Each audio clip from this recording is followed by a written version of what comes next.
Abiraamii amma yeroon itti Ruutaa fi Ermeellaa filadhu osoo hin taane yeroo boqonnaati. Isa kanaafiyyuu anaa daandii eegaluudhaaf jedhu kanatti na waamte yoo jedhu jechuudha. Ani yeroo darbee dubartoota lachuu Abiraam kana godhuufi yookiin ala deemuufi jedhee dubbadhee ture jechuudha. Amma inni guyyaa 3 guyyaa 2 jedhee jira jechuudha. Akkaataan isaas geeddaramee jira. Dhiirota Awurooppaa fakkaateetoo jira jechuudha. Firiiziin xaqallalameetoo jira jechuudha. Abiraamotoo kaleessa haala kanadhaan jechuudha. Jabaa dhiira taateetta ta'e yoona sila manni kee jechuudha hin socho'u tureyyuu. Ashamaa akkam jirtu hordoftoonni lammii fi keessummaa jecha sabskraayibii laayikii sabskraayibii godha akka viidiyoo silaa hin ilaaltu maal taataniittu isiniin jecha jechuudha. Egaa Ermeellaanis dhufteetoo jirti jechuudha. Dhugaa dubbachuudhaaf qimminni jettee bareeddee jechuudhaani wanti ni ajaa'ibsifadhu tokko astaayitii mataa isheetiiti jechuudha. Isa kanadha. Egaa carraa gaarii jechuun kanadha. Dubartii lama gidduu dhaabbatanii jechuudha. Abiraam immoo eenyu akka faana ta'u wanti beekamus hin jiru. Ruutaan immoo osoo nanii balleessaa hin qabaatiin eenyummaa koo osoo na beektanu maalummaa koo osoo na beektanu akka waan ani waan amaa hojjedheetti kanii sinna simachaa turtanii jettee jechuudha. Viidiyoo ishiin kaleessaa hojjechaa turtee fi akka ta'aa turte maaliif Ruutaanii of hin ilaalle? Maaliif of hin ilaalle mee dhugaadhuma jiru dubbachuudhaafi Abiraam raatayeeraa jennu Abiraam dhukkubsateeraa jennu isaanii yaada isaa hubachuu yaadeenani barbaadenani erga jettee asitti ofii ishiitidhaa fi maaf ana kan gaaffii guddaa natti ta'e maaf akkas ta'aa turte? Maaf akkasittidhaan amanuu dhabdee? Maaf akkasittidhaan itti raafamaa bakka irraa gargar bahuu dhabdee? Mucaan maaliif itti kaachaa ture mee? Ani kuni anaafiyyuu gaaffii guddaadha Abiraamiif qofa osoo hin taane jechuudha. Haa ta'u egaa daaniin namoonni baay'een Ermeellaa faana akka Abiraam ta'u kanii si yaaddaniitoo jirtanii ani jireenya isaa keessatti waan nagalchu tokkollee hin qabu kanii jechaa ture jechuudha. Dhugaadha. Kuni jireenya gaa'ilaati. Jireenya gaa'ilaa immoo abbuma sanatu filatee itti gala jedheen hamana hanillee jechuudha. Kanaaf jireenya isaati waan ta'eef isatu filatee itti galuu danda'a. Isa kanaaf immoo sawwaameetoo jira kan inni jedheen dhufeennis jechuudha. Karaa deemuufan ture wanta ta'eef ati na waamnaan hin dhufeennaan isa deemuuf jennaan akkasuma boqonnaa fudhachuuf aara galfachuuf jennaan namoonni baay'een anaadhaanii natti garagalanii waan baay'inaan jechaa jiru wanta ta'eef mee akkami jennaan jireenya koo keessaa nama kamiyyuu hin galchu namni kanatti seenee kanatti gali namni naan jedhu hin jiru. Abbaa kooyyuu in ilaallatu yeroo ammaa kana. Kanaaf ofii kootiif filadheen itti galaa. Isaan immoo ani barbaade immoo Ruutaas taatee Ermeellaas taatee yaadanaaf kennaatoo hin jirani. Yaadanaaf kennaa waan hin jirreef dhugaan hin bula hin tura malee hin ba'a. Anamma garuu torbaan tokkodhaaf yaalee dadhabee jira waan ta'eef kana hunduma keessaa bahee sammuu kiyya firii gochuu kan inni barbaadu fataa jechuudha. Kan inni barbaadu kan inni jedheetoo jira jechuudha. Dhugaa dubbachuudhaaf jechuudha osoo ati fagaatte amma yeroo muraasaaf osoo ati fagaatte wanti hundumtuyyuu toora akka galu abdii guddaa qabna jechuudha. Situ tamalaallasa jechuudha. Ati jireenya Ruutaa kana keessaas isa dhugaa dubbachuudhaaf bahuu hin dandeenye Abiraam jechuudha. Osoo dhiira kutataa taatee dhugumaan gaa'ila kana hin barbaadu hin fedhu jetteetta ta'e lafa ishiin si waamtutti maaman karaarta maaliif dhatta? Ruutaas taatee Abiraamis taatee jechuudha. Lachan keessaniyyuu wal barbaaddu jechuudha dhugaa dubbachuudha. Garuu immoo jireenya dubartittii ishii sanaa jechuudha. Ishii ani kan ishiis kunis na dhiba jechuudha. Kan ishiitu badaa jira jechuudha. Ishiidhaafi ifti ba'aa hin jiru yookiin immoo iji ishii banamee argaa hin jirtu jechuudha. Dhiisuu qabdii.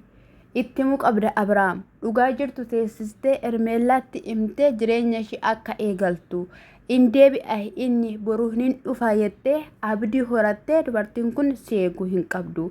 Ati dubartootatti dhugaa jirtu himiti jireenya mataa isaanii akka jiraataniif karaa itti agarsiisi. Siiga lamiti yoo saallachuu hin barbaadu ta'e jechuudha. Kanaan achitti sila lapheen isaanii gara keetti kenname yookiin immoo sila si jaalatanii fi irratti cibbaa xibbee taphachuu hin qabdu abadan jechuudha. Ruutaan immoo dhugaa dubbachuuf namni waan baay'ee godha Ruutaa. Ani sittan himaa jechuudha. Waan baay'ee isaanii godha jechuudha.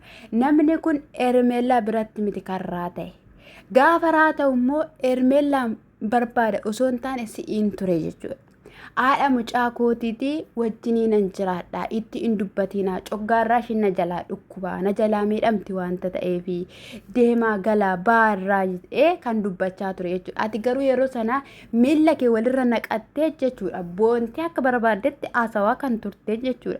Kanaaf iyyuu meerri Abraaminni yeroo sana si jaalatee si malee jedhee mucaa kofaanan jiraadhaadha manaa kofaanan jiraadhanni jedhe meerri Abraamichi. Abraamichi tokkoo fi Abraamichi torban lamaaf si fayyade eeshimmaa jedhe. Ermeellaatu irratti hojjeteettanii kan shakkaa jirtan kaleessa si dhageeranii ifaa jechuudha. Buziyyee fana waan inni haasawaa ture jechuudha. Ermeellaan nama kana hoo hin jaalatte erga jaalatte gara kee akka inni dhaquudhaaf maal hojii kana hundumarratti taphattabdire jechuudha. Amala keeti immoo baazawee jechuudha. Hin sobda dhugaan siin jedhanii qela qidditti gootee hin sobda gizee baay'een isee argeeranii roottaan hin sobdi jechuudha. Waa in sobdisuma dhugaan siniin jedheen kanan godha jetti sanatti ajetti dhugaatti ajetti jechuudha. Dhugaan tokkitti dhangaadhaatti hin dhaadatti garuu ija baastee kana ishiin akkana nutti fiddee kunoosa kanadha nuun jettes hin agarre nuti jechuudha. Hin agarree jechuudha. Dhugaan boommoo tokko illee hin jiru qucummattanii irra teessanitti jechuudha. Sinii gala miti biyya keessaa bahuufidha. Ishiin okkoo adda isaa barraa baatee fagaattee jiraachuu barbaadde kan ifaan jechaa tures jechuudha. Gaabbanii baqa Abrahaamis gaabbee buziyyeenis gaabbite ayi mucaa fuutee iddoo biraa hin deemiin jedhamee akka deebi'amuuf jechuudha. Argitanii isaan illiinaan isaanii gara Ermeellaatti cagaduuf. Ermeellaan otoo irratti hojjette maal hojii akkasitti rarraafamti. Halkan maal hojii annaa sana viidiyoo waraabdee baqa mucaa raafamtee bilbilee koo akkamiin godha jettee akkamittiin raafamte yeroo sana jechuudha. Inde osoo Ermeellaan iyyuu fuutee iyyuu bahuu baatteetti iyyuu ta'eera ta'e jechuudha. Abrahaam hangadhaatti xibbaa xibbeerratti taphatu ture. Gaafa konkolaataa keessa nama maraataa nama sammuu gate konkolaataa keessa keeyyattanii fudhattanii biyyaa bahuudhaaf turtanii jechuudha. Siniyyuu akkoo nagaa keessan hin turre baazawee siniyyuu bifa kana miti kan qabdan turtanii jechuudha. Ifaa inni dhiitesse ture jechuudha. Isa dhugaan siniin jedhe. Dhaxxanii ofirraa assistan ta'u nuuf gaaffiidha bakka nuuf gaaffiidha jechuudha. Diraamaan keessan hin dhumu hojiin keessan hin dhumu hojjadhaa nuti sin hojjanna bakka allaqa jechuudha. Warra komentii curcur goote immoo lakin amma xurii keessa keenyatti hin garagalchinu. Jabaadhu warra nuun jette faana hin jabaanne. Tafaafdhaa Oromoo. Innaa jechuudha. Dhugaa dubbachuudha nama dhibdu jechuudha. Isa kanadha egaa daanii komantishinii daaniidhaanii jireenya koo keessa gaafatiidhaan jettee dhuftu osoo hin ta'u lakkisiin jedhu hin ta'a jettee yoo nanis hubachiisuu yaaleera ta'e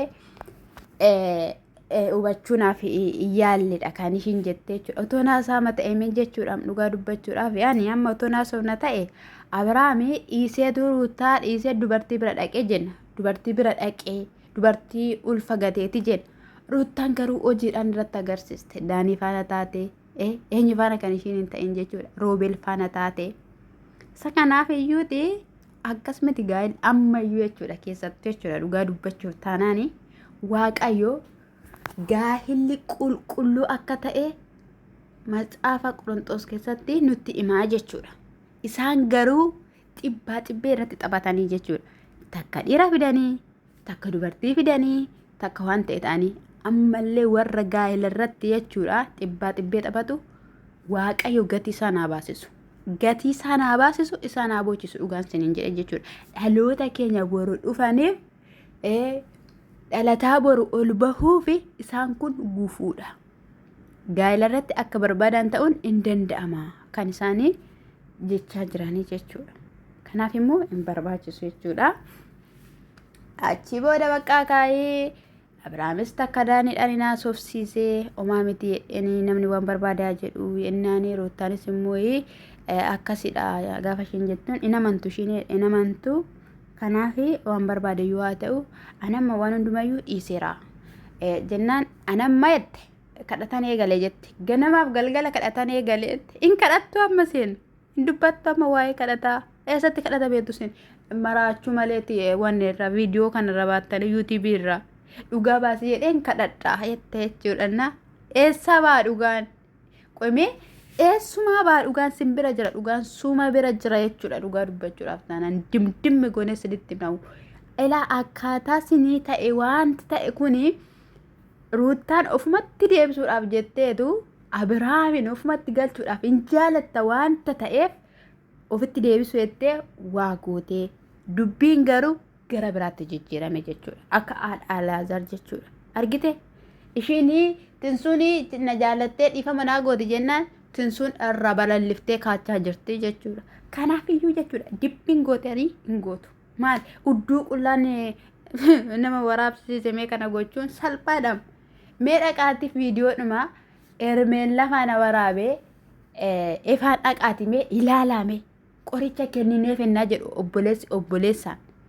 Isaayyuu addababaayitti dubbate dhiisuun jedhame gaafsan otoo afaan isaa cufatee silaa yagaarii jechuudha.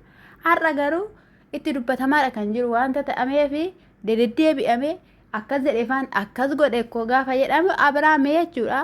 Xiqqoo ishii namarra waan argeen kaa'uuf malee dubbiin galteettiif asa waan galteettiif jechuudha. Kanaaf ciqiciqii keessaa diridirii keessaa ba'uudha kan inni barbaade. Abaasa namas immoo yookiin immoo iyyi nama cal akka jedhuuf bukkeetti goree booda immoo abbaa filatu inni beekaa jechuudha. Inni beeka gaaffii kana immoo baay'ee amma gaaffiin kun naa deebi'utti ani ruuttaa afaan hin jiraadhu jedhee dubbatee ture jechuudha. Maalli dhiberee? Xibbee xabadhaa siniin jechuun jaaladha. Chau jedheeni bakka gaafa inni biraa deemu isheenis bakka mucaa keessa la jaalatte jettee inni garuu as jedhe bakka tokkicha si hammadha jetteeni jechuudha. Hammatamee jechuudha. Carroomte kaa dubartoota lamaan hin hammatamii. Sana booda hin deemee ati garuu waan barbaadde jechuu dandeessadheeni jechuudha.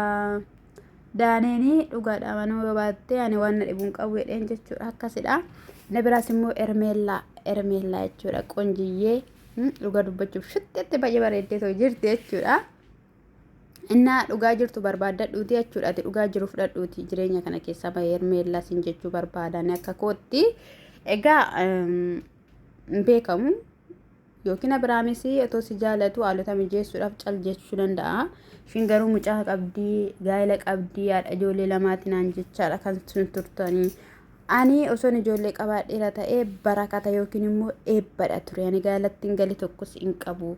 Yeroo sanaaf immoo Abiraam faana baay'ee tokko dadhabeera. Qixxee maatii isaatiin dadhabehanii.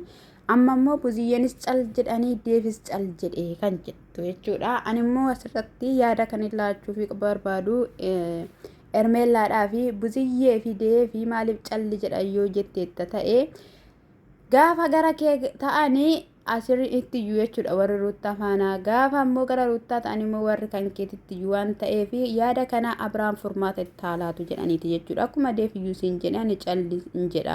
Isa kanaanis immoo ati nu faana baay'ee dadhabuu keettiidhaa fi guddaa galatoomii dhugaadha.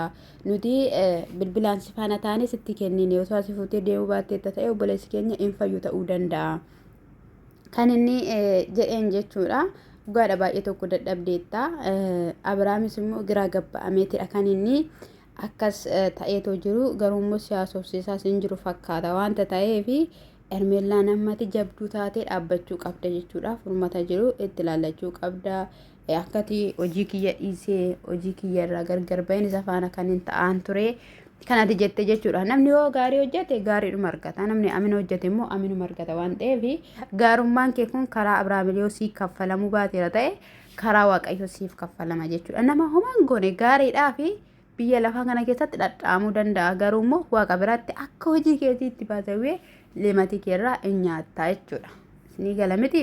Isa kanaaf baay'eedhuma waan inni ta'uun sin barbaachisu. Dhiphachuun sin barbaachisu maaliif bilbiltanii qulqullummaa koo fi nitsinnaa kootti naaf hin himne innoo akkas naan jechaa jiraadha kan ishiin jettee too jirtu jechuudha. Isa kanaaf iyyuu yeroo baay'ee maal akka ta'e beektu wanta tokko keessatti jechuudha. Namni gaafa of mul'isee gaafa waan hin tattaane jedhee namni suni shakkamuu danda'a jechuudha.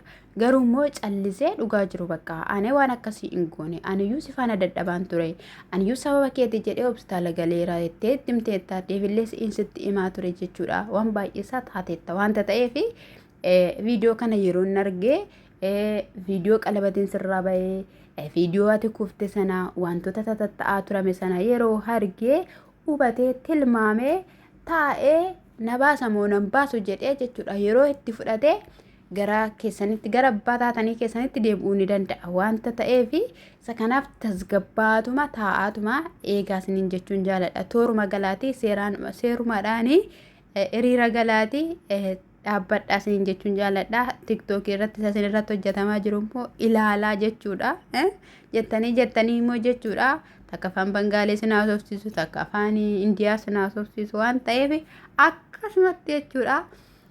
Fataa jedha TikTok irra galaati isiniin jechuun jaaladha. Inni dhiphatina isiniin jedha. Innaasa kanadha. Kanaaf ermiyyee humtuyyuu wanti si jala darbu hin jiru. Si galamiti yoona dhiira baay'ee si dheebootee dhiira baay'eetu si beela'ee jira. Sababni isaayyuu waan hundumaa kee miidiyaa irratti bahee argameera. Of qabduu ta'uu kee bareedduu ta'uu kee astaayitii jijjiiruu uffannaa jijjiiruu. Bismaa.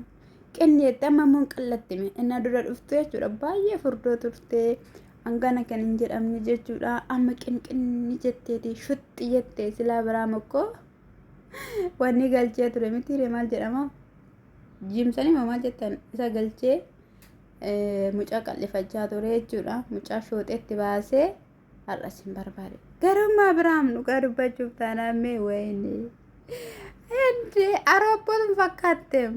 Aroobbootun fakkaateen siin jedhaan fataa siin jechuu jaalanna. Egaa amiruun fa'ii wajjin hin jiru ammalleeti. Wantoota baay'ee yaada kennaafiidha kan isaan jiranii. Daaniin illee numa argatan suba maleessaayi. Innaa jechuudha waan baay'eetu jira. Ani lafa daaniin jiranii lafa meeriin jirtutti gaalii Abiraam gaa'ela taate jedhee hin yaadu. Sabraanis immoo magaalaa keessa ba'uun barbaadaadhe maaltu beeka maree fagaachuu danda'a Awurooppaa galuu danda'a isiniin jedha isa kana dhakaayii kana dubbiin kana fakkaatti isiniin jedha isiniin jaaladha subscribe like comment naa godhaa isin I love you.